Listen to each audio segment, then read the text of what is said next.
डोंबिवली के नीलजे इलाके से इस वक्त की सबसे बड़ी खबर सामने आ रही है। मानपाड़ा पुलिस ने वर्टेक्स विला नाम की हाई प्रोफाइल सोसाइटी में छापा मारकर करीब 2 करोड़ रुपए का एमडी ड्रग्स बरामद किया है। सूत्रों से मिली जानकारी के अनुसार एक फ्लैट में ये ड्रग्स छिपाकर रखे गए थे। पुलिस ने मौके से एक अफ्रीकी नागरिक को गिरफ्तार किया, जिसकी पहचान ईशा बकायोका के रूप में हुई है। कल्याण परिमंडल 3 की पुलिस ने एक हफ्ते में दूसरी बड़ी कार्रवाई करते हुए अब तक कुल 4 करोड़ रुपए से ज्यादा के एमडी ड्रग्स जब्त किए हैं और 5 आरोपी पुलिस की गिरफ्त में है। अब सबसे बड़ा सवाल ये है कि ये ड्रग्स कहां से आ रहे हैं, किसे और कैसे सप्लाई किए जा रहे हैं। पुलिस अब इस नेटवर्क की जड़ तक पहुंचने की कोशिश में जुटी है। डीसीपी अतुल झेंडे ने इस पर क्या कहा, आइए सुनते हैं। मानपाडा पोलीस स्टेशनच्या अंतर्गत पूर्ण आपली सिनियर पी आणि त्यांच्या सर्व टीमने ही अतिशय चांगली अशी कामगिरी केलेली आहे। मागच्या आठवड्यामध्ये सुद्धा आपण 2 कोटीपेक्षा जास्त किमतीचं एमडी या भागातून आपण जप्त केलं होतं पलावा एरियामधून, आणि त्याच्यामध्ये आपण 4 जणांना अटक केलेली होती। त्यातला मेन आरोपी जो आहे त्याला आपण हैदराबाद एअरपोर्ट इथून बाहेर देशात जात असताना त्याला अटक केलेली होती।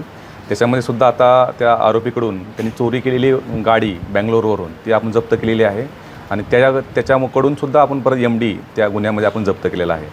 आणि दुसरी मोठी जी कारवाई केलेली आहे काल रात्री आपले पोलीस स्टेशनचे सिनियर पीआय, नंतर पीआय गुंड, पीआय चोपडे, एपीआय सागर चव्हाण, एपीआय कुंभार आणि सर्व आमचे डीबीचं पथक यांना त्या प्रकारे माहिती मिळाली की एक परदेशी नागरिक निळजे भागामध्ये एमडी विकण्याकरता येत आहे, आणि सापळा रचला असता आपल्याला त्या ठिकाणी तो परदेशी नागरिक, आणि त्याच्याकडे 2 कोटीपेक्षा जास्त, त्यामध्ये टोटल 1500 ग्रॅमपेक्षा जास्त एमडी त्याच्याकडून आपण हस्तगत केलेला आहे। त्याची किंमत आंतरराष्ट्रीय मार्केटमध्ये 2 कोटीपेक्षाही जास्त आहे।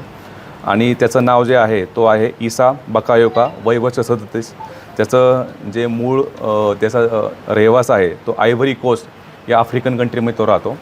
यापूर्वी तो नवी मुंबईमध्ये राहता असं आत्ता पण आपलं निष्पन्न झालेलं आहे, आणि तो निळजे भागामध्ये ह्या सदरचा माल विक्री करता येणार आहे अशा प्रकारची माहिती मिळाल्यानंतर आपल्या सर्व टीमने जाऊन त्या ठिकाणी त्याला ताब्यात घेऊन त्याच्यावरती कारवाई केलेली आहे। आता ही पूर्वीच्या गुन्ह्यामध्ये आपण 4 आरोपी आणि आताच्या ह्या गुन्ह्यामध्ये 1 आरोपी, आणि जवळजवळ 4 कोटीपेक्षा जास्त एमडी ह्या मागच्या 8 दिवसामध्ये आपण ह्या पूर्ण निळजे आणि पलावा या भागातून आपण हस्तगत केलेला आहे। सदरची कामगिरी जी आहे आमचे माननीय CP sir, Ashutosh Dumbre sir, joint CP sir, additional CP sir यांच्या सर्वांच्या मार्गदर्शनाखाली केलेली आहे। आणि याच्यामध्ये जे आमचे कर्मचारी जे आहेत, पोलीस हवालदार पाटील, पोलीस हवालदार माळी, पोलीस हवालदार राठोड, पोलीस शिपाई आढे, पोलीस शिपाई गरुड, पोलीस शिपाई झांजुर्णे आणि पोलीस शिपाई चौधर या सर्व टीमने आणि सिनियर पीआय संदीपान शिंदे यांच्या मार्गदर्शनाखाली नेतृत्वाखाली ही अतिशय उत्कृष्ट अशी कामगिरी मानपाडा पोलीस स्टेशन केलेली आहे। सदरच्यामध्ये अजूनही आपण हा सदरचा माल कोणत्या ठिकाणून आणला होता, त्या कोणत्या ठिकाणी मॅन्युफॅक्चर केलेला होता याबाबतचाच तपास सुरू आहे। निश्चित त्याच्यामध्ये इतरही आरोपी त्यावेळी निष्पन्न होऊ शकतात।